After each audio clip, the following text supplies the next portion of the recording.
सफल बने, समर्थ बने, पावन बने जीवन। मीठी मुरली सुन के पाए सुख सघन। आज का चिंतन, आज का चिंतन। ओम शांति। Good morning. प्यार का सागर, दुआओं का बरसाने वाला, दुआओं से भरपूर करने वाला, खुशियों से भरपूर करने वाला शिव बाबा आज हम बच्चों को कह रहे हैं, तुम्हें पहला पहला निश्चय चाहिए कि हमको पढ़ाने वाला स्वयं शांति का सागर, सुख का सागर बाप है। कोई मनुष्य किसी को सुख शांति नहीं दे सकता। साथ बाप पूछ रहे हैं, सबसे ऊंची मंजिल कौन सी है? उस मंजिल को पाने का पुरुषार्थ क्या है? भगवती एक बाप की याद पक्की हो जाए बस, बुद्धि और कोई की तरफ ना जाए, यह ऊंची मंजिल है। उसके लिए आत्माभिमानी बनने का पुरुषार्थ करना पड़े। जब तुम आत्माभिमानी बन जाएंगे तो सब बिकारी ख्यालात खत्म हो जाएंगे, बुद्धि का भटकना बंद हो जाएगा, देह की तरफ बिल्कुल दृष्टि ना जाए। यह मंजिल है, इसके लिए आत्माभिमानी भव। कहते हैं ओम शांति। रूहानी बच्चों प्रति रूहानी बाप बैठ समझाते हैं। कहते हैं इनको रूहानी बाप नहीं कहेंगे, किसको? ब्रह्मा बाबा को। आज के दिन का सतगुरु वार कहते हैं। गुरुवार कहना भूल है, सत गुरुवार। गुरु लोग तो बहुत ढेर हैं, सतगुरु एक ही है। बहुत हैं जो अपने को गुरु भी कहते हैं, सतगुरु भी कहते हैं। अभी तुम बच्चे समझते हैं गुरु और सतगुरु में क्या फर्क है। सत अर्थात ट्रुथ, सत्य एक ही निराकार बाप को कहा जाता है, ना कि मनुष्य को। सच्चा ज्ञान तो एक ही बार ज्ञान सागर बाप आकर देते हैं। मनुष्य को कभी सच्चा ज्ञान दे नहीं सकते। सच्चा है ही एक निराकार बाप। इनका नाम तो ब्रह्मा है, ये किसी को ज्ञान दे ना सके। ब्रह्मा में ज्ञान कुछ भी था नहीं। अभी भी कहेंगे इनमें सारा ज्ञान तो है नहीं, संपूर्ण ज्ञान तो ज्ञान सागर परमपिता में ही है। अभी ऐसा कोई मनुष्य है? नहीं जो अपने को सतगुरु कहला सके। कोई मनुष्य नहीं है जो अपने को सतगुरु कहला सके। बाबा कहते हैं खुद भी शांति के लिए धक्के खाते हैं। जंगल में अगर शांति होती तो फिर वापस क्यों लौटते? मुक्ति को तो कोई पाता ही नहीं है। जो भी अच्छे अच्छे नामी ग्रामी रामकृष्ण परमहंस आदि होकर गए हैं, वो भी सब पुनर्जन्म लेते लेते नीचे ही आए हैं। मुक्ति, जीवन मुक्ति को कोई भी पाते नहीं। तुम प्रधान बनना ही है। देखने में तो कुछ नहीं आता। कोई से पूछो तुमको गुरु से क्या मिलता है, तो कहेंगे शांति मिलती है, परंतु मिलता कुछ भी नहीं। शांति का अर्थ ही नहीं जानते। अभी तुम बच्चे समझते हो बाबा ज्ञान का सागर है और कोई साधु संत गुरु आदि शांति का सागर हो ना सके। मनुष्य किसी को सच्ची शांति दे नहीं सकते। तुम बच्चों को पहले पहले यह निश्चय करना है कि शांति का सागर एक बाप है जो हमको पढ़ाते हैं। बाबा कहते हैं अभी तुम बच्चे संगम युग पर हो। यह भी कोई नहीं जानते कि यह पुरुषोत्तम संगम युग है। बाप कितना अच्छी रीति समझाते हैं।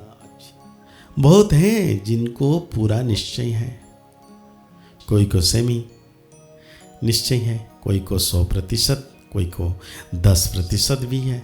अब भगवान श्रीमत देते हैं बच्चे मुझे याद करो। यह है बाप का बड़ा फरमान।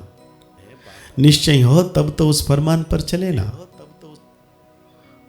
बाप कहते हैं मेरे मीठे बच्चों, तुम अपने को आत्मा समझ बाप को याद करो, इनको याद नहीं करना है।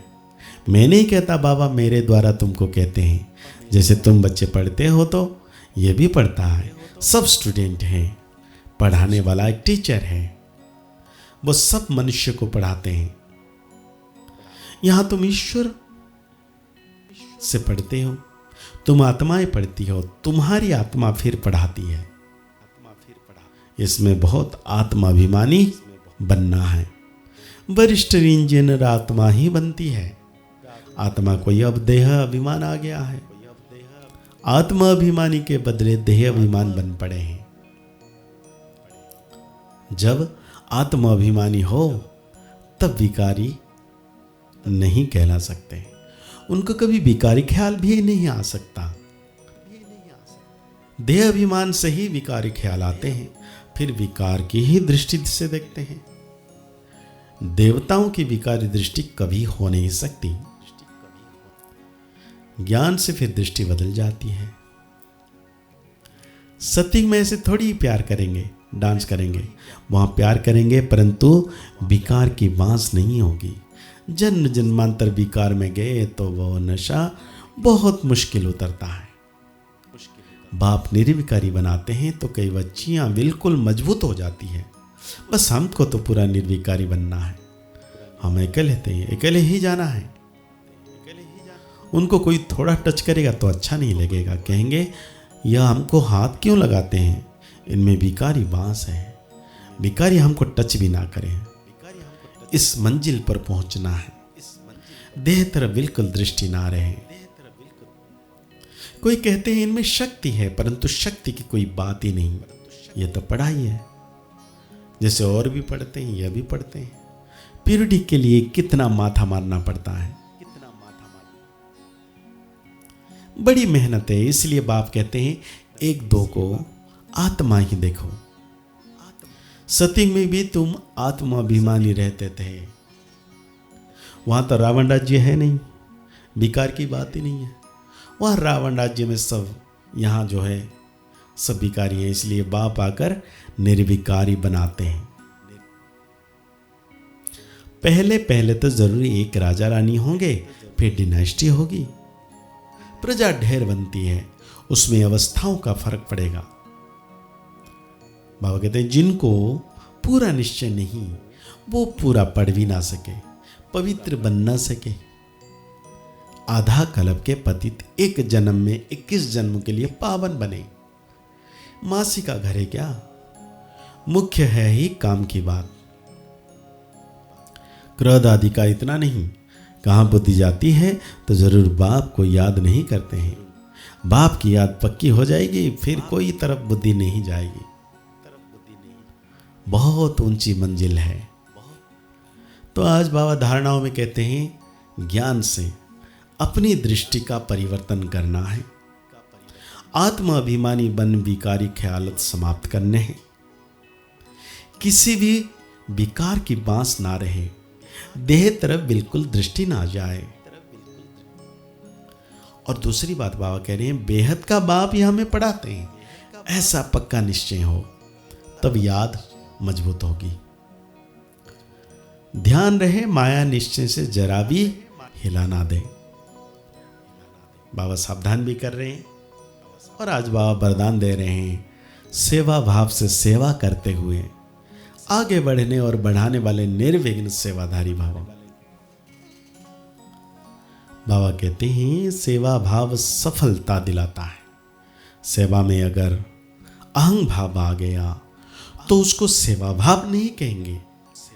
किसी भी सेवा में अगर अहम भाव मिक्स होता है तो मेहनत भी ज़्यादा, समय भी ज़्यादा लगता है और स्वयं की संतुष्टि भी नहीं होती। सेवा भाव वाले बच्चे स्वयं भी आगे बढ़ते हैं और दूसरों को भी आगे बढ़ाते हैं। वे सदा उड़ती कला का अनुभव करते हैं। उनका उमंग उत्साह स्वयं को निर्विघ्न बनाता और दूसरों का कल्याण कराता है। तो आज बाबा हम बच्चों को स्लोगन दे रहे हैं ज्ञानी तो आत्मा वो है जो महीन और आकर्षण करने वाले धागों से भी मुक्त है। तो आज की मुरली के अनुसार हम सो मान लेंगे, मैं संपूर्ण निर्विघ्न सेवाधारी आत्मा हूं। मैं संपूर्ण निर्विघ्न सेवाधारी आत्मा हूं। मुरली को और गहरी रीति से चिंतन करते हुए निरंतर मीठे बाबा की याद में रहना है कि सर्वशक्तिवान मीठा बाबा परम सितारा मेरे मस्तक के ऊपर है, 24 घंटे चमक रहे हैं और उनकी किरणों से मैं आत्म सितारा पावन बनता जा रहा हूं। मुस्कुराते रहिए, आगे बढ़ते रहिए, पुरुषार्थ करते रहिए, खुश रहें, स्वस्थ रहें, मस्त रहें। ओम शांति, ओम शांति, ओम शांति।